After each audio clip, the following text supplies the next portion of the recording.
Vous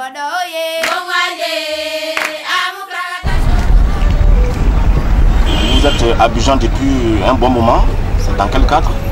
Je suis à Abidjan précisément depuis le 15 septembre. Je suis à Abidjan depuis le 15 septembre dans le cadre d'une mission du CRI panafricain. Donc j'accompagne le président fondateur du CRI panafricain, Abed Naki. Voilà. Donc c'est pour remobiliser nos sections. Voilà. Et aussi pour participer à la normalisation de la vie politique de la Côte d'Ivoire. Voilà. Donc, depuis que vous êtes à Abidjan, vous avez déjà été reçu par des autorités, des acteurs politiques ici à Abidjan? Oui, effectivement, dès notre arrivée, je crois 5 jours après, nous avons été reçus par le ministre d'État, ministre de l'Intérieur et de la Sécurité nationale, M. Ahmed Bakayoko. Oui, parce que c'était normal. Quand tu viens dans un village, quand tu déposes ta valise, la première des choses à faire, c'est d'aller dire bonjour au chef du village. C'est ce que nous avons fait.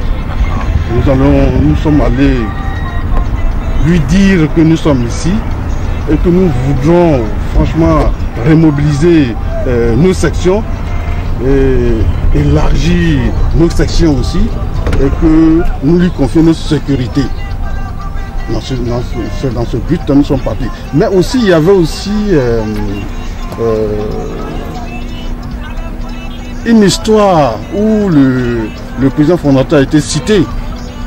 Donc c'est ça le président fondateur allait régler cette histoire-là avec le ministre. De quoi? Il a été cité par qui? Bon, il a été cité, je ne sais pas si c'est par erreur, mais il a été cité par rapport à un coup d'état manqué, à Koïdo, un truc comme ça, où il était l'un des, voilà quoi, les têtes, voilà, le cerveau de la lutte. Donc il fallait d'abord régler ça. Voilà. Et ensuite vous avez vu qui encore? De là, je pense, après le ministre, nous avons rencontré le parti maire, c'est-à-dire le FPI. Voilà, dans nos dédiés, nous avons rencontré dans nos dédiés. Et après, dans nos dédiés, nous avons rencontré Mbro Guépé, voilà, la ministre Mbro Guépé. Et ensuite, Abou Sissé, l'oncle de M. Alassane, chef de l'État, M. Alassane Dramane Ouattara. Et nous avons rencontré aussi Akoum, Laurent Koum, du FPI. Et je pense que nous avons aussi rencontré aussi, nous sommes allés voir la représentante spéciale de l'ONU. Voilà, de l'ONU. Et avant ça, nous avons rencontré le Premier ministre, Aoussou Jano, voilà, pour toujours ventiler nos visions, nos missions, et pourquoi nous sommes là, surtout, voilà un peu ce que... Et concrètement avec la population, est-ce que vous avez déjà eu un contact avec la population? Oui, on a eu un contact depuis même notre arrivée à Abidjan, depuis l'aéroport, où les premiers 100 pas du président Abed Naki à l'aéroport. Donc déjà on a eu une foule vraiment dense. Donc oui, et aujourd'hui on continue toujours des réunions, des meetings et tout ça. Donc nous sommes en contact avec la population. Et tout récemment nous étions le représentant du CRI Côte d'Ivoire, Parfait Koumbali. Nous étions à Boisflé. Nous sommes allés rencontrer le président de la section de Boisflé. Donc nous sommes en contact permanent avec la population. Voilà. Okay. Là c'est politique, mais on vous sent aussi homme d'affaires parce qu'on ne peut pas faire de la police sans les moyens.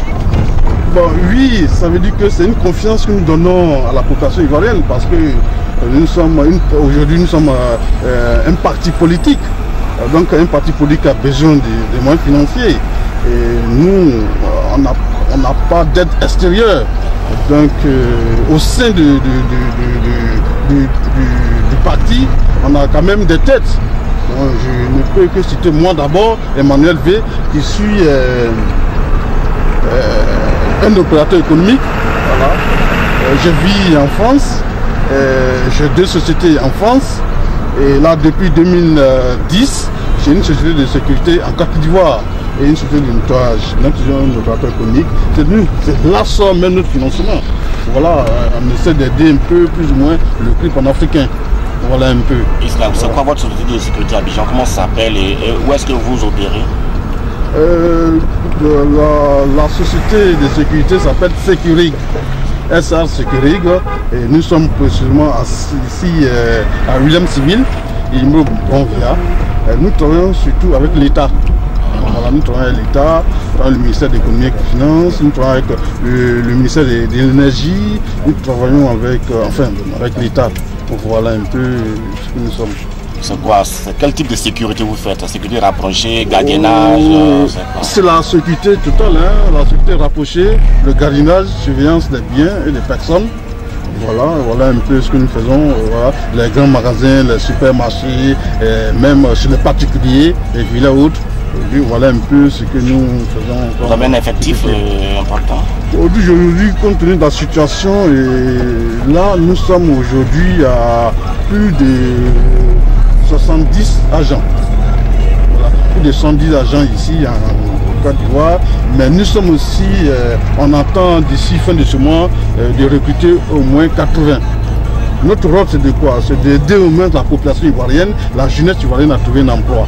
Ce n'est pas à but lucratif, mais c'est pour juste aider les parents. Parce qu'ils ont dit qu'il faut aider un enfant à pécher. Voilà.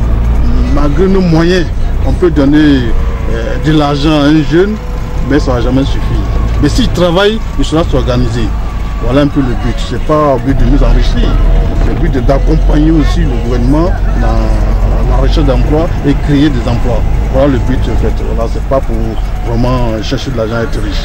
C'est pas ça.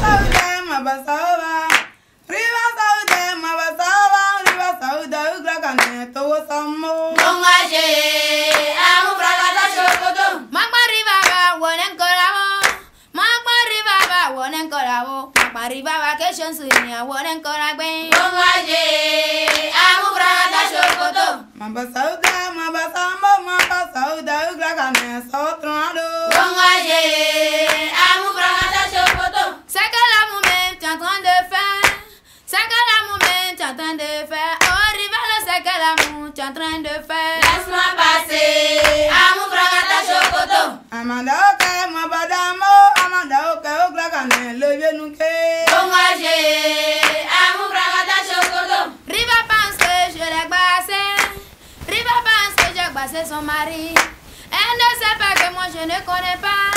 Mon guaguadile c'est mon botio, mon guaguadile c'est mon lolo, mon guaguadile ce sont mes regards. Au rival mon botio là ça peut le tuer. Laisse-moi passer à mon bras chocoto.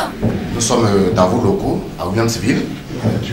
Nous sommes à Securig, c'est ça? Securig. Securig. Ouais, Securig. Ça veut dire quoi? Securig, ça... sécurité des gardiennages, simplement. Depuis quand ça existe? C'est quoi son volume d'affaires? Parler de volume d'affaires, c'est un peu tôt, mais ça existe depuis le 17 8e mois 2010, hein, depuis 2010 que nous existons, et que voilà, selon le registre du commerce. Et voilà. Donc ce qui a pour objectif la sécurité des biens des personnes. Donc nous, comme en Europe, hein, c'est pour la protection des biens. Pourquoi vous n'êtes pas resté en Europe et vous avez préféré venir en Côte d'Ivoire? Parce que en termes de gains, est-ce que vous ne perdez pas quelque part? Oui, c'est vrai.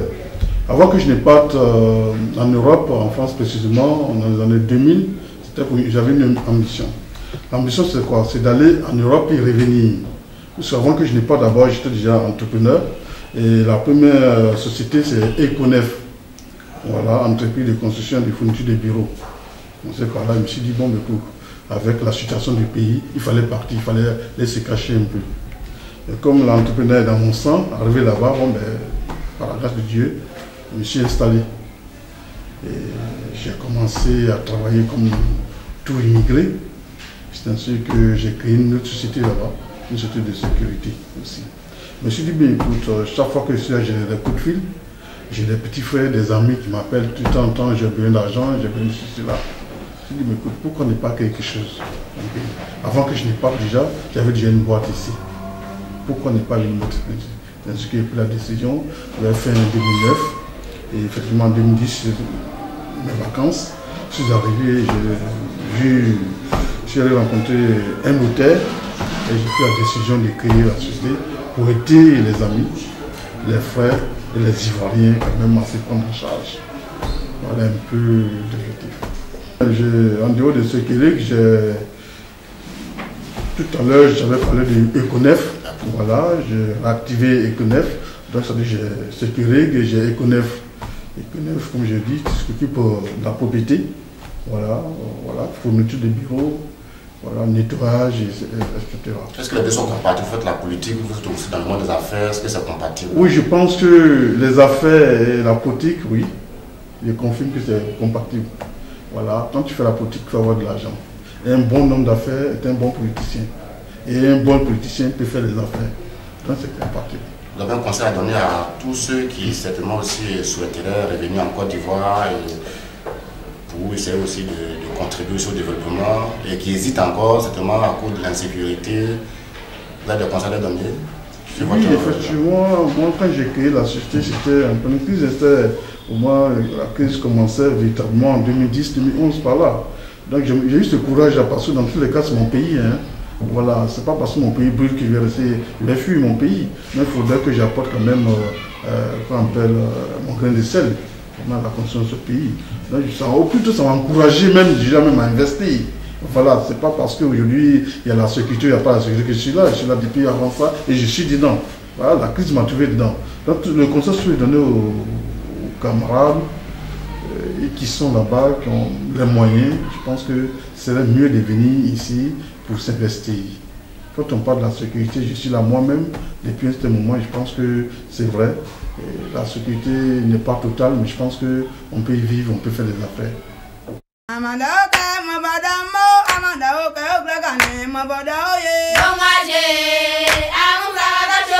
Tu sais pourquoi il ne t'aime plus? Tu sais pourquoi il ne t'aime plus? Ton amour là même c'est trop soigné. Tu sais pourquoi il m'aime beaucoup? Au rival quand je le vois, moi je le chéris. Laisse-moi passer, amour fragata chocoto. Amanda ok, ma badamo, Amanda ok, oklakane, le genou que. Amour fragata chocoto. Toi et moi là, on a même gars. Toi et moi là, on a même gars. Quand il me voit là, il me donne de l'argent. Au rival quand il te voit, il te donne foutel. Laisse-moi passer.